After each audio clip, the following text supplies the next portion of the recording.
Good day and welcome back to another World of Warcraft video. In this video we're going to talk about basically the best route of progression for players when it comes to the War Within, and essentially what you should do in regards to traversing the War Within and how to get yourself to level 80 quickly along the way. So before we begin in our leveling journey, there are a couple of things that I need to mention that are kind of like housekeeping, general tips, basically, kind of like an overarching little bit of information. So we're going to be plotting out a route between all the areas, mentioning certain focal points like side quests, dungeons, when you should be doing certain things. It's very important to understand two things. Firstly, so you don't want to side quest in Zone 1, and generally speaking you want to stick to the side quests mentioned or do side quests that are only really along the way to main quests during the course of the initial leveling process. This is because you want to finish the main quest line as quickly as possible.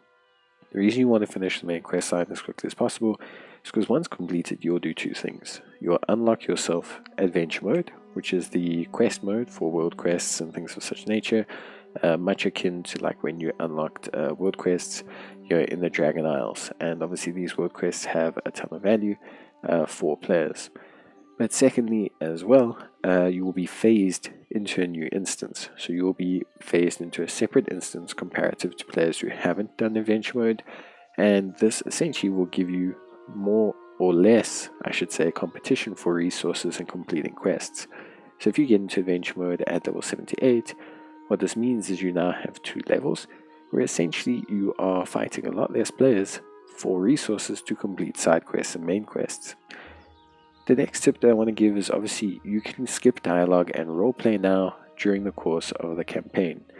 I do not suggest this at all. It will cut out quite a significant amount of time from your run. You could potentially turn a 5-hour leveling period into a 4-hour, even a 3.5-hour leveling period by skipping all the dialogue. But if you are skipping all the dialogue, then you are essentially removing any reason for you to understand what's going on in the game. Some people don't care about stories in MMOs, but for me, you need to have some kind of story understanding. Otherwise, what's the point? You just, trying to prove that you're good at hitting buttons. It just feels a bit weird. Next, of course, there are certain methods that players will use and can be used to augment your experience. Those are crafting experience. So while you are crafting and gathering, if it is along the way, every initial craft will give you EXP, not during the early access. Dungeon Finder and Dungeons. So dungeons are a great source of EXP. Generally, doing side quests is more productive than doing dungeons, as you have to finish the main quest anyway. But if you are a tank or a healer or even a DPS and you are looking to pick up dungeons along the way, I highly suggest you do so, especially in the beginning, as a lot of players will have overtuned gear coming in from the end of the expansion, whereas later on you may find it a bit harder to pick up those nice, quick, easy dungeon runs. Delves as a concept are great, but delves are not a good source of experience. Running delves on your own won't net you enough experience. Stick to dungeons rather if you're looking for instance content to gain EXP. And then finally, there are a couple of things that you can do to actually speed up your run. For example, you can do things like buy yourself gun shoes, which are a great way to boost your speed. You can also do things like buy speed enchants, which you can use to actually boost your character's overall movement speed, which again will make you faster. This is only really helpful if you're like a super competitive leveler or are looking for like server firsts or just in general want to be done quickly, because what these will do is enable you to literally run at a faster speed. And then finally, on top of all of that, one very specific thing to mention, you unlock dragon riding early on, and although dragon riding, or sky riding as it's known now, is not everybody's cup of tea, it is something that if you do properly, moves you very quickly across Azeroth, and the same for the new regions. So you don't have to use it, but using it to its full efficiency and just not making silly mistakes and being able to keep up your speed will make traversing between quests very, very quick, which will remove a lot of downtime and enable you to take real advantage of the content. So we are going to talk about the Isle of Dawn first. So basically, when you come to the Isle of Dawn, essentially all you're going to focus on here is the process of the main quest line. During the course of this, you will come across a lot of things that are going to unlock for you. You will unlock dragon riding in this area and in the new area Kazalgar. You will unlock delves and experience them. And on top of that as well, you will also, of course, enjoy unlocking or experiencing the Trust dungeon system. But for the majority of this area, you want to focus solely on the main quest line. You don't want to go around doing a whole bunch of side quests. You want to really focus on just completing the main quest line. The reason being is twofold. As mentioned earlier, there's a huge advantage to finishing the main quest early. It enables you to essentially get a bit of an advantage coming back to these areas when you're looking to round out your leveling. But at the same time as well, the thing is you're competing with a ton of players at this point. And so fighting for quest resources, gathering resources, profession resources, and just anything in general doesn't tend to come out very well for you. So that's pretty much it for this area. Main quest only, don't worry too much about anything. Dornagal is the town that you'll unlock, which will later become your primary faction hub for all characters at the endgame level. You're going to set your hearthstone here, but eventually from here you will traverse and finish this moving into the Ringed Deeps, which is really the beginning of the leveling experience to its full extent. So let's talk about the Ringed Deep. Now the Ringed Deep is a little bit different. There will be some sections where you will want to do side quests. So Gundagars is the main capital of the Ringed Deep zone. Gundagars is the major city hub of this area. You'll want to set your hearthstone here. But basically, to cut a long story short, you are going to progress through here, also majority main quest. There are some side quests, and I'll list all of them. But the couple of tips that I can give you here for this area, there will be slightly less players than the starting zone. So you do have the ability to pick up a few more things. But generally speaking, main quest progression is going to be your number one concern here. In terms of this area, it's also super important to note that some of these sections of the story pretty much are like mount locked. So you can't use mounts, they're in tunnels. You can't use like movement items. It's basically a dead space when it comes to mobility. So for you as a player, your number one concern will be to get through these sections as quick as possible. And some of these are stealth sections. It's actually more potent to just ignore the stealth mechanic and just AoE down the mobs than it is to try and do the stealth mechanic. Just way faster. Then you will get to a section called the Earthenworks. So you will come across basically like a section of the game where it's just a whole bunch of like battles, essentially, to cut a long story short. And in these Earthenworks that you'll come across, what you'll mainly want to do is essentially you're going to want to a certain extent, like fly on your mount and just pick up all the NPCs. So you'll see NPCs that you can help, and this will help you fill up your objective meters a lot faster. So you're going to want to do that. And then other than that, realistically speaking, that's about it. Again, keeping yourself very minimal, very tied to the main quest. And then from there, all you're going to do is focus on 3 main side quests, being Cold Dark Wings, Discarded and Broken, and then a bunch of quests that will unlock around Gundagars that you'll be able to complete.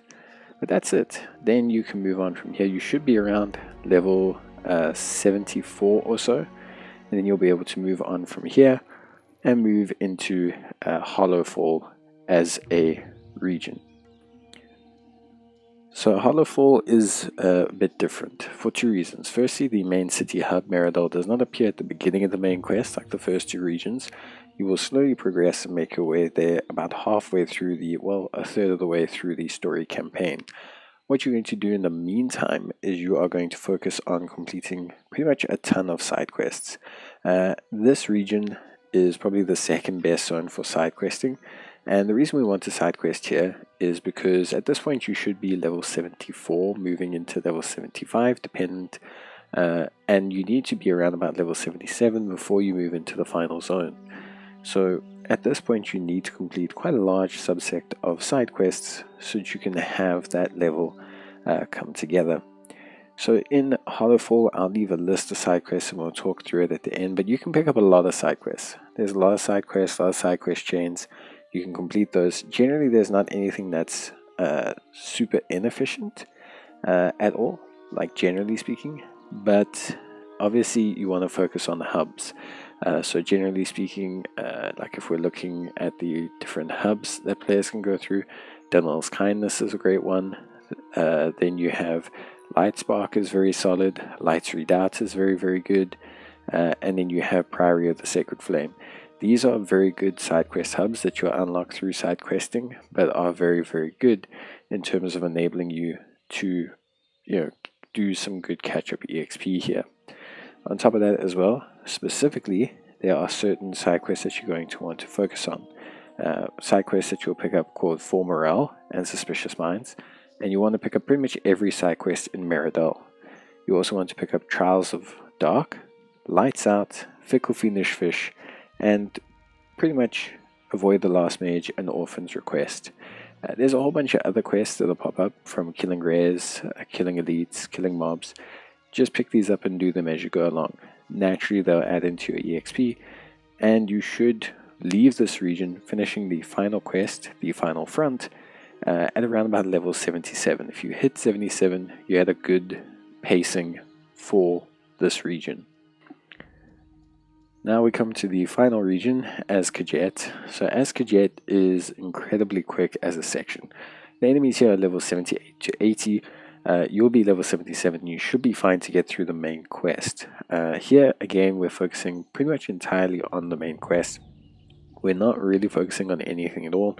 The only notable quest line you'll want to pick up here is called Second Front. But other than that, you basically want to progress through the main quest as quickly as possible. So you can teleport back to Dago, which you will get at the end of the main quest to teleport. And from there, you will be able to go and continue your leveling experience, finishing it up. Your goal here should be to leave as Khajet at level 78. If you can leave as Khajet around there, then you're in a pretty good space. The only other real tips that I can give you at this point is that there is one noticeable quest where you ride a Zeppelin. Everyone says the fastest way to do it is to essentially get the 3 main abilities, hop out the Zeppelin and hop back in, to restart its course and kill enemies a lot faster. It saves you honestly like 3 minutes. It's not worth your time as a casual player, but for people who are desperate to get to the end, it's something that you could potentially contemplate doing. So now we are back to Dago. You should TP back to Dago, the main city, and here basically you can do whatever. A couple only really noticeable things is Rambleshire, and then also I believe it is it's not showing up here, but Rambleshire is basically one of your main focal points, and then there's an area called Morning Rise that will unlock through a quest line.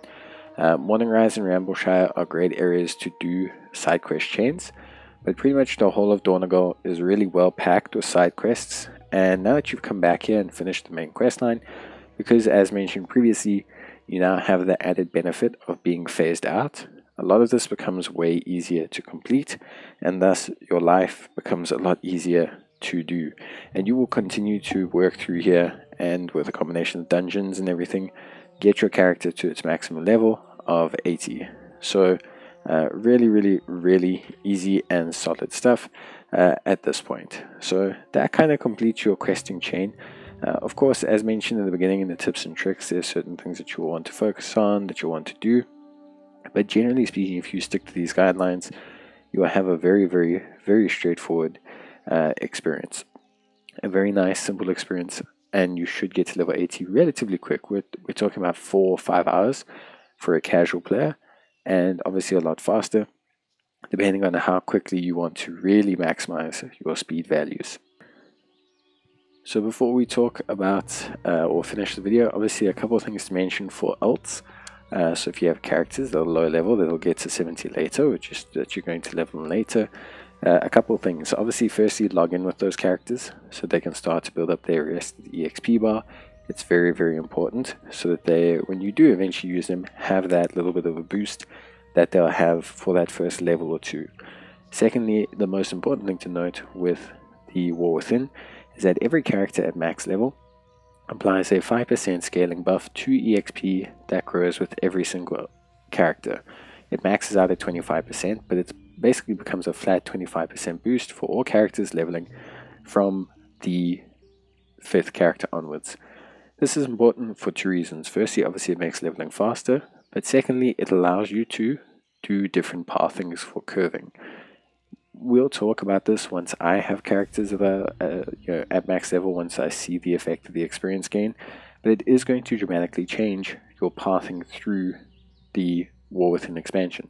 For example, as I just routed for you, you'll be focusing on certain side quests, main quests, and moving through, but with a 25% EXP buff, you might find, and in Adventure Mode, you might find that you inherently skip certain major main quest areas, major main quests that have annoying mechanics or are slow, and move through at different speeds because you're focusing mainly on side quests.